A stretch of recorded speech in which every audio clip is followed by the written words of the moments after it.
Hello, I'm Julie Swenson, Managing Director of Forward Theater Company in Madison, Wisconsin. And I'm Mike Fisher, Milwaukee-based theater writer and dramaturg. And I'm Jen Uphoff Gray, founder and artistic director of Forward Theater Company. And this is Theater Forward, a monthly conversation about theater from a local, regional, and national perspective. From Madison to Manhattan, we're excited to share insights into our own company while exploring issues surrounding theater in the Midwest and around the country. Welcome to episode 119 of Theater Forward. Great to be here. Yeah, we're getting some big numbers. In this episode, we are talking about our just announced 2025-2026 season slate. We're going to discuss our decision process in choosing these pieces and why we thought they'd work well together. One of the most frequent questions we get asked is, how would you choose your plays? And so here are some answers. And I'm going to just kick us off by saying that we have a theme this year. We always pick our theme after we pick our plays. And our theme this year is changing the narrative. And I think that there's a reason these plays all spoke to us. And that's because every season we ask ourselves, how do we meet the moment that we're in? Because theater is entertainment, yes, and it's also a reflection of who we are right now. And I think there's a reason all these plays spoke to us. So, Julie, I'm going to let you kick us off with the first play that we selected. We're going to do these not in the order they appear in our season, but the order in which we kind of decided on them for inclusion in our slate. The first show that we chose that ends up to be the first show that we will be doing in the 25-26 season is a play. I will say first that when I read it, I thought, I think this is one of the most beautiful plays I have ever read, ever. The play is Primary Trust by Eboni Booth. And a lot of people agree with me on this beautiful play and how wonderful it is because it won the Pulitzer Prize in 2024. So it comes with good credentials. It's about a man who is dealing with trauma from childhood, but ends up surrounding himself with exactly the right people to get him through this life, to support him, to give us all hope, and ultimately a found family. And it's the journey is heartbreaking and ultimately beautiful. Really, truly, one of the best things I've read in a really long time. I am so excited to be starting our season with it. Yeah, it's such a gorgeous play. And we read it right after it opened, I think, in New York. Hadn't won the Pulitzer yet. And we all said, yes, go get this play. And, they weren't releasing licenses to the smaller professional theaters in time for inclusion in our current season. But it became a really obvious thing to lock in for this season. So I'm so thrilled we're going to be able to do the first Wisconsin production of this absolute stunner of a script. And I'm really excited that among the splendid cast members we'll have in this piece will be James Carrington in the key role, a key role. Because I can remember when we talked about it, it was a summer meeting of our advisory company. We were outside, as we rarely get to be when we discuss plays in Wisconsin. Mm-hmm. And James was basically like, I'm done. I don't know why I have to read plays after this. This is so beautiful. This is so wonderful. Like, he was a champion of this play from the beginning. To have him as one of the people who will be on stage channeling what's glorious about it is kind of exciting. It's gorgeous. And we're bringing the amazing Michael Burke back to direct this for us. And James Carrington is going to be joined in the cast by some other folks who have been on the Forward stage before. The incredible DeMonte Henning, the absolutely luminous LaCrissa Granberry. So glad she's coming back.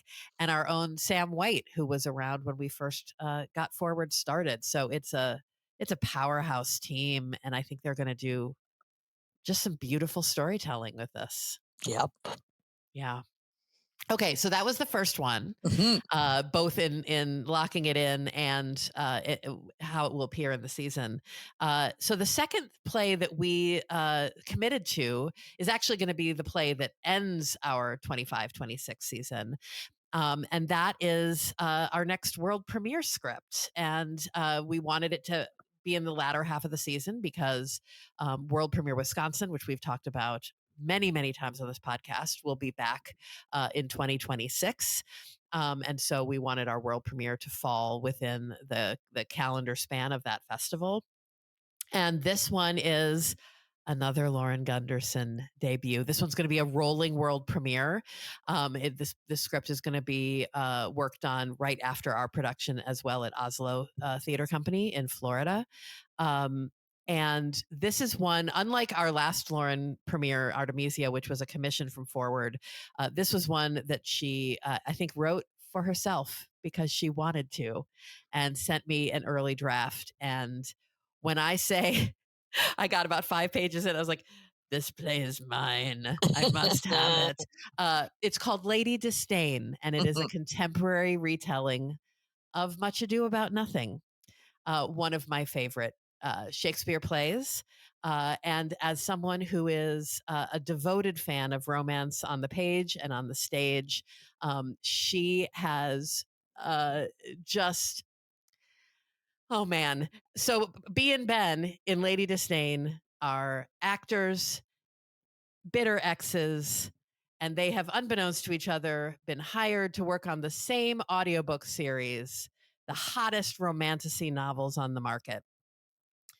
When I say that this book is fierce and funny, I said book, play. Well, this play is fierce and funny and feminist, and it just it is so sexy and sharp, and you can tell by my lack of articulateness how excited I am about this play. Thrilled to be directing it. It is classic, all the things that Lauren does so well. Her knowledge of Shakespeare, her knowledge of how to tell a story on stage, how to be funny, and also how to like land some deep political arguments. Yeah, you guys, it's gonna be so good. Well, I'm so enjoying, Jen, listening to your research, and people listening to us can't see my hair quotes of you Yeah, on your continual journey of romantasy books to get it is yourself prepared for research. this. Yeah. Yes. I Well, and love I've been a lifelong reader of romance novels. Romantasy was not my genre. So I have been doing some exploring, but I will actually say it's been really eye-opening for me over this last year or so that I've been talking with Lauren about this script. I've been doing a lot of deep dives into the business and world of romance novel publishing. And I'm very excited to tell this story for a lot of reasons. Well, I think it's sort of lovely that we're recording this on the day that tickets go on sale at American Players Theater for the summer of 2025, because in our cast, in the 2 lead roles, will be the unbelievable David Daniel and Colleen Madden playing Lauren's version of the same roles they played in what remains for me one of the great productions of Much Ado About Nothing that I've ever seen in my life, starring both of them. So it's just going to be really cool to have those 2 actors who have been, playing on stage together since they were students together in Delaware, reunited yet again, to sort of, have this great sparring of the sexes that Shakespeare gave us and that Lauren's going to one up the master in with this script. See, I Yeah. can't be articulate either. That's Yeah. what happens when you're talking about Lauren Gunderson. Yeah, well, and the fact that with Colleen and David playing B and Ben, not only bringing all of their history and knowledge about Beatrice and Benedict to the development of this script and of the production that we'll put on stage, but also to get to show a really sexy romance on stage with people who are not in their 20s. And how infrequently do we get to see that? So it's going to be, you guys, I can't wait. And she also might improve upon the hero story, which I think right now Oh, in yeah. Shakespeare's Much Ado is a problematic storyline. Yeah. But Any I'm modern woman confident. any modern woman who's either played or seen hero has an urge to rewrite the ending. And Hey guys, the tagline for our season is changing the narrative. So here's a place There you that go. I think might Right. play out. Right. Yeah. Okay, great. So we have our bookends. We're opening the season with Primary Trust. We're ending it with this world premiere, Lady Disdain. So then we had to turn our attention to, okay, those two are pretty different. Great. So we knew that the other two plays we needed to find also needed to be different so that we would have some good um, balance in genre, in tone, in point of view, in setting, all of the things we've talked about many times before that we are looking for in selecting a season. So so Mike, I'll turn to you to talk about our next one. Well, talk about changing the narrative. I mean, let me tell a narrative around how we chose Martyna Majok's amazing play, Ironbound. I was at the same Statera conference at which Jen and Julie put their heads together, and Jen had this light bulb moment that gave birth to World Premiere Wisconsin. You've heard that story on this podcast before, too. I was reading a play by Majok's called Cost of Living, and Julie said, yeah, I like that one, but the play that really, really grabs me by Majok is Ironbound. And I can see why. It's an incredible story, and it's a very timely story. We'll be telling this in a year when the only immigrants that get any preferred status in America are white racist South Africans, I think given the administration we currently have. And this is a story about an immigrant Polish woman named Daria, who is living in a small, uh, sort of out of the way place in northern New Jersey, probably Elizabeth, but it doesn't really matter. And she's at a bus stop. And it's a metaphor for the way in which she's been waiting, as so many immigrants do, for something better to happen. And it kind of doesn't for her. So we're going to see her in a series of scenes to take her through 3 relationships, 3 presidencies, a lot of heartbreak. But beneath all of that, an incredible amount of resilience and I would say hope. And that's one of the things that's really special about this play. Part of the way in which you change the narrative is, as Gramsci said a long time ago, even in moments where you have pessimism of the intellect, you need optimism of the will. And who better to represent that for us than the unbelievable actor, Cassie Bissell, who will be playing the lead role in this piece and surrounded by some incredible actors, including Josh Krause and Jonathan Wainwright, Gabrielle Andrelli, who are going to sort of flesh out her story. But it really is going to be her story. So it's going to be a masterclass in great acting and a masterclass with a great playwright. And just as an aside, and I'm very, very proud of this, Wisconsin's one of the only places I know outside of New York that with Majok's 3 key plays, Cost of Living, which was produced by Renaissance Theater Works in January of 2023, Sanctuary City, which Next Act is going to be giving a production of this fall. Don't miss it. And then this play will have done the 3 big Majok plays, all such gorgeous, important pieces, all so relevant right now to the world we live in and how we might make it better. And she's going to give us. We're going to be giving a piece of that on the forward stage. I couldn't be more proud of our company that we're doing this piece. It's going to be directed by our artistic associate, Marcella Kearns. I am so thrilled for the opportunity to show her work. I think she feels a tremendous affinity with this piece, and I think her sensitivity and heart and huge brain are going to all be assets in telling this. I also one of the things that makes me really thrilled about this piece for us and its placement within our season is it's going to be our first production in 2026. 2026 is America's semi-quincentennial. That's my big word of the year. Nicely done. Otherwise known as America 250. It's a year to contemplate the American experiment and the successes and failures thereof. And I'm very pleased that our first play in that year is going to be about the immigrant experience. I can think of no better viewpoint to have as we enter into a year of reflecting on this American journey. Yeah. Yeah. Yeah, and in terms of balance, which is so important to us, this is not only the company that started its existence with Christopher Durang's Why Torture is Wrong and the people who love them, which, Mhm. it's got a sort of ironboundish flavor to it. But it's also the company in one of its early years that did Moonlight and Magnolias, which is my way of teeing up the kind of balance that we will be delivering through the final play that we select for this I season. like And it. I'll let Yeah. Jen talk about that one. Yeah. So, in a way, this is one of the bigger outliers that we've ever done, which delights me because I think it's one of the things that excites me about getting to choose our seasons collectively is that while we don't do chestnuts and significantly older plays, other than that, we try to cast a pretty big net. And in November of 2025, we're going to be doing Forward's second full musical. It is a very small, intimate musical. It is Gutenberg! Exclamation point. The musical! Another exclamation point. I'm so delighted by this piece.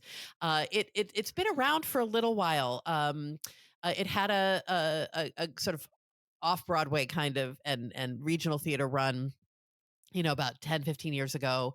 And But then it got a real sort of revamp and a refresh of the script to run on Broadway last season with Josh Gad and Andrew Reynolds. And so I was very curious to see how the refreshed script landed. And it just felt like a joy bomb. It's an opportunity to showcase some tremendous theater artistry, to showcase the relationship that our artists have with our audience, and to escape into the theater for a little bit. And I think that that's really a gift to our audience. Uh, I've been reflecting a lot because right now we are almost spot on top of the 5-year anniversary of the COVID shutdown beginning and having to uh, cancel our production of Jordan Harrison's The Amateurs, a play about actors escaping a plague because our actors could not escape that particular plague. And when we announced the closing of that show, we put some posts up citing a speech that one of the characters in The Amateurs gives. And I'm turning because I have it mounted on my wall right here. Mm. And the speech says, confronted with a crisis, what is the artistic impulse? Is it to dive headlong in and record suffering for future generations? Or is it to make us forget the crisis, to fill us either by beauty or laughter with the will to live? Or is it a rejection of art entirely, a mere fight for survival, a turning away from the luxury of fiction? And if it's art we choose, then which is art? An ark to carry us over the waters, or a nail that bleeds for us, or so that we can be healed? Yes, yes, yes, yes, yes. Mm. And I really wish that passage that felt so incredibly relevant in March of 2020 felt less relevant in March of 2025. It doesn't. But it reminds me that in challenging times, we need a lot of different things to get through it. And in programming a season for what we know will be a challenging year in our community, in our country, in our world, we wanted to pick plays that would provide different kinds of support. And sometimes that support is a challenge, an intellectual and emotional challenge to get you thinking about people in need. It might be a play like Lady Disdain that I think might fire people up, get them really energized for some of the fights ahead. And it also folks might need some respite and some joy and to just come and be with their neighbors and laugh for a couple of hours. And it makes me really happy that this slate, I think, fills different kinds of needs that the audience I anticipate will have in the year ahead. Beautifully said. Can I say that we haven't, sorry, we haven't, I want to make sure that we shout out Greg Pragal and Doug Clements, who will be doing Gutenberg. Yes. And I just wanted to add on to that, Jen, about Gutenberg for me too is also the optimism, the blind, crazy optimism of doing a play, of producing theater. And Yeah. certainly they take it to the extreme, but this that's why this podcast I love so much, because it's why I love season announcements, is that we are blindly, in many ways, jumping in and telling you what our planned future is going to be. And that comes with hope and optimism and joy, a little bit of luck, and um just some blind optimism. And I love that. That's what we're doing. Yeah, I mean, to piggyback on that, the qualities that stand out in Gutenberg. This is what I said in a review I wrote of a production a while back, and I said it speaks to the dreamer in each of us and confirms why we love musicals, which is a different way of saying what both of the two of you have just said. I mean, this is a play and this is a season about having the courage to dream and about having an imagination. Because if you're going to rewrite any script, you've got to have the imagination to think about that script differently. You have to have the imagination necessary to think outside the box. And theater at its best encourages us to do that. It fosters that ability to dream a different and better day. And all of these plays in different ways feed that part of our soul. I can't think of anything better to spend my time on. Notwithstanding the part of the amateurs quote that says maybe we should turn away. Well, yes, but no. We need to be doing exactly what we're doing for the reasons we're doing it. Yeah. I like that quote mentions turning away as an option, because it always is. But as you say, the dreamers, the optimists, and sometimes even the pragmatists know that actually what you have to do is keep trying. Yep. We keep trying. And because you will, when it comes to theater, you will provide that one audience member with the opportunity for empathy that they might not have had before. You provide that one audience member with an opportunity for catharsis that they might not have had before. You provide that audience member with that opportunity for connection, either to the artists on stage or to the neighbor sitting next to them in their seat, that they might not have otherwise had. And all of those things together are such positive steps for us as a community. And so what we do can help.